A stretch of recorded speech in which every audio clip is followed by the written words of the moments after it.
Hello guys, नमस्ते, राम राम साराने। मैं नरेंद्र रघुवंशी आपका इस चैनल पर स्वागत करता हूँ। आज के इस कलयुग में अपने माता पिता की सेवा करना, वृद्ध अवस्था में उनको अपने पास रखना कोई पसंद नहीं करते हैं। लोगों में इस चेतना को जगाने के लिए मैं इस चैनल पर एक बहुत पुरानी कविता या कहानी बोलकर लोगों में ये चेतना बढ़ाना चाहता हूँ। इस कहानी से आपको काफ़ी सीख मिलेगी और कृपया करके इस कहानी को पूरे तहे दिल और ध्यान से सुने। इस कहानी का नाम है श्रवण कुमार। तो बच्चों, अपने माता पिता की सेवा करना किसे अच्छा नहीं लगता, लेकिन बहुत कम ऐसे बच्चे होते हैं जो उनकी सेवा करने में बड़े से बड़े कष्ट झेलने में भी संकोच नहीं करते। अपनी असुविधा की ओर ध्यान दिए बिना माता पिता की सच्ची सेवा करने वाले बालक ही अच्छे बालक कहलाते हैं। हमारे यहाँ ऐसी सेवा को ही सबसे बड़ी सेवा कहा गया है। ऐसे बालकों में मातृ पितृ भक्त श्रवण कुमार का नाम सबसे ऊपर रखा जा सकता है। आओ बच्चों, आज हम तुम्हें उसी श्रवण कुमार की कहानी सुनाते हैं। श्रवण कुमार के पिता का नाम अंचक मुनि था। कहा जाता है कि वे एक प्रसिद्ध मुनि थे, लेकिन अवस्था के कारण अंधे हो गए थे। इसी भांति श्रवण की माँ भी अंधी थी। अंधे होने के कारण उसके माता पिता अपनी कोई काम खुद नहीं कर पाते थे। अपने पुत्र की देखभाल करने की जगह खुद ही उससे सेवा करवाने के लिए विवश थे। श्रवण अपने माता पिता को अंधा देखकर रात दिन उनकी सेवा करता रहता था। उनके लिए भोजन आदि की व्यवस्था करता, उन्हें समय पर पानी पिलाता, उनके वस्त्रों को धोकर सदैव साफ रखता। अपनी ओर से वे पूरी कोशिश करता था कि माता पिता को किसी प्रकार की असुविधा न हो। अपनी लाचारी के कारण कहीं वे हर समय दुखी न रहे। वह भाग भाग कर उनके कार्य करता, उनकी सुख सुविधाओं की व्यवस्था करता और तकलीफ से बचाने के लिए हर घड़ी उनकी सेवा में ही जुटा रहता। माता पिता की प्रत्येक आज्ञा को सिर माथे पर लेते हुए उनकी हर इच्छा पूरी करने की भरसक चेष्टा करता। एक बार श्रवण के माता पिता ने उससे कहा, बेटा, अपने लोग वृद्ध हो गए हैं। हम ये चाहते हैं कि यदि तुम हमें तीर्थ स्नान करवा दो तो हमें शांति मिल जाएगी और हम आराम से मर सकेंगे। कृपया करके इस कविता को पूरी सुने। वैसे भी आप अन्यंत्र आपका समय बर्बाद करते हैं। कुछ टाइम अपने माता पिता के लिए इस कहानी को देवे ताकि आपको कुछ समझ में आ जावे। श्रवण ने माता पिता की इस इच्छा को देखकर उन्हें पूरा विश्वास दिलाया कि वे उन्हें तीर्थ स्नान अवश्य करवा देगा। इसे सुनकर उसके अंधे माता पिता बहुत खुश हुए, लेकिन काम इतना आसान नहीं था।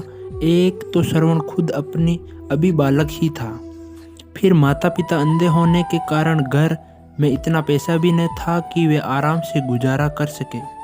अभी तक वह पेड़ पौधों से कंद मूल फूल तोड़कर अपना और अपने माता पिता का पेट भरता था। घर का खर्च ही वे इतनी कठिनाई से चला रहा था।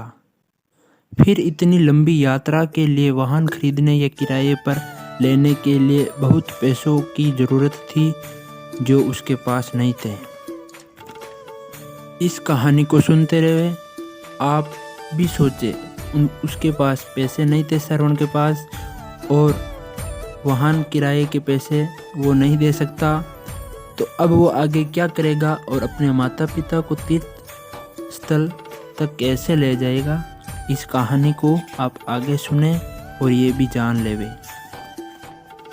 लेकिन उसके मन में अपने माता पिता की अभिलाषा पूरी करने की तीव्र लालसा थी।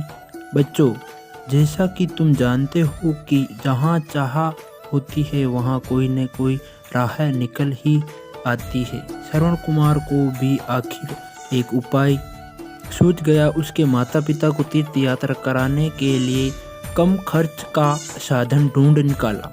बांस और 2 टोकरियों की सहायता से उसने एक बेहंगी बनाई। बेहंगी ने दोनों पलड़ों में उसने अपने माता पिता को बैठा लिया और उसे कंधे पर उठाकर चल पड़ा।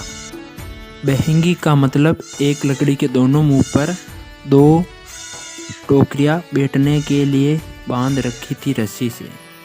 इस प्रकार श्रवण अंधे और वृद्ध माता पिता को तीर्थ यात्रा करवाने रवाना हो गया। बिना थके हुए वे उन्हें एक तीर्थ स्थान से दूसरे तीर्थ स्थान पर ले जाता रहा।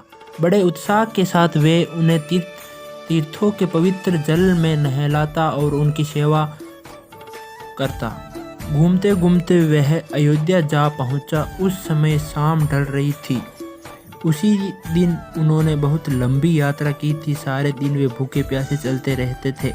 इसीलिए श्रवण के माता पिता ने प्यास से व्याकुल होकर सबसे पहले जल लाने के लिए कहा। श्रवण ने जंगल के किनारे एक सुरक्षित स्थान पर बेहंगी रख दी और घड़ा उठाकर नदी से जल भरने के लिए चल दिया। अयोध्या में उस समय राजा दशरथ राज्य करता था। उसे शिकार करने का बहुत शौक था। जब भी उसकी इच्छा होती वे तीर कमान लेकर जंगल की ओर निकल जाता। दिन भर घूम घूम कर वे पशु पक्षियों का शिकार करता और शाम होने पर शिकार किए हुए जानवरों के साथ वापस राजमहल में लौट जाता था। उस दिन भी राजा दशरथ शिकार खेलने के लिए जंगल में गया हुआ था, लेकिन दिन भर चारों ओर भटकने पर भी उसे कोई शिकार नहीं मिला था। वह बहुत निराश हो गया। बिना शिकार किए वापस लौटना भी उसे अच्छा नहीं लगता था। इसलिए ये सोचकर कि दिन अस्त होने पर कोई न कोई पशु तालाब में पानी पीने के लिए अवश्य आएगा, तब भी आसानी से उसका शिकार कर लूँगा। यह सोचकर राजा तालाब के किनारे झाड़ियों में छुपाकर बैठ गया। जब श्रवण ने घड़े को जल में डुबोया तो उसके भरने की आवाज़ सुनकर राजा दशरथ ने यह समझा कि कोई हिरन पानी पी रहा है। अंधेरा होने के कारण उसे साफ साफ कुछ भी दिखलाई नहीं दे रहा था।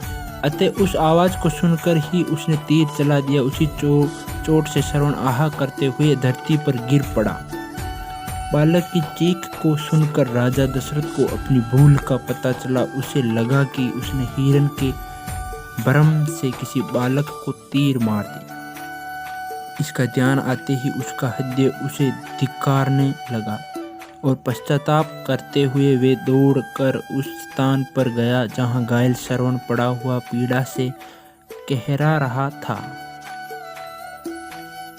श्रवण के पास जाकर राजा ने अपनी भूल स्वीकार करते हुए उससे माफ़ी मांगी। उसने श्रवण के शरीर से तीर निकाल लिया, लेकिन बहुत सारा खून बह जाने के कारण उसका बचना संभव नहीं था। इसलिए दर्द से छटपटाते हुए श्रवण ने राजा को अपना परिचय दिया। मरते समय भी उसके मन में माता पिता का ही ध्यान था। उसने राजा से कहा कि वे जाकर उसके प्यासे माता पिता को पानी पिला दे। बच्चों, श्रवण कुमार को उस दर्द में भी अपना नहीं अपने माता पिता का ख्याल था। मरते समय भी उसे अपने माता पिता के प्यासे होने का ही ध्यान था। उसे इस बात का दुख सता रहा था कि अंधे होने के कारण उसके माता पिता कहीं प्यास से छटपटाते हुए ही रह न जाए। इसलिए उसने राजा दशरथ से वचन लिया कि वे जाकर उनकी प्यास बुझाए। राजा ने उसे वचन दे दिया। तब उसने माता पिता को स्मरण करते हुए अपने प्राण छोड़ दिए।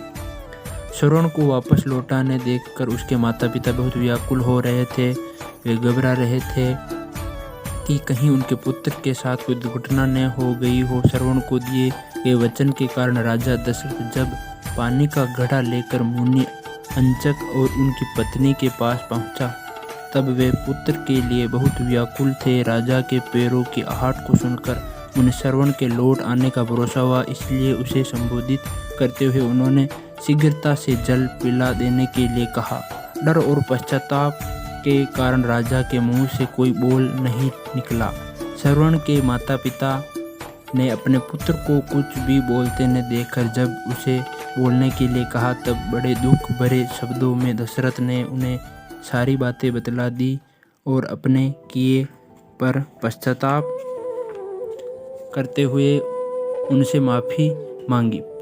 पुत्र की मृत्यु की बात सुनते ही उसके माता पिता दोनों ही विलाप करने लगे।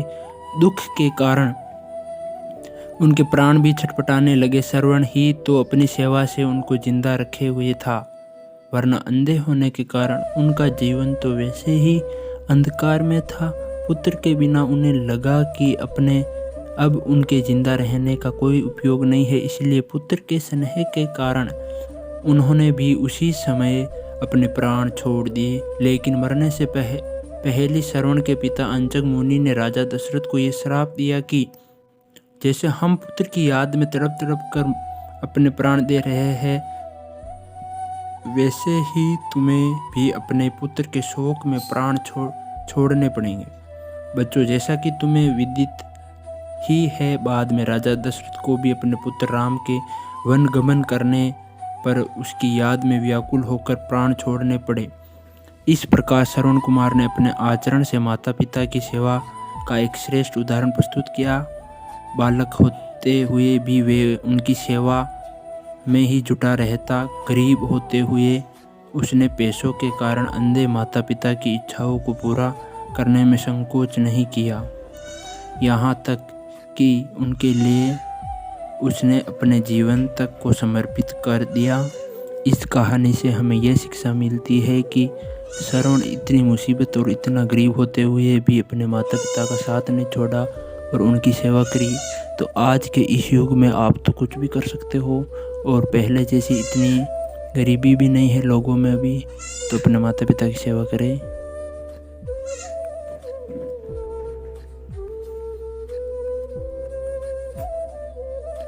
राधे राधे।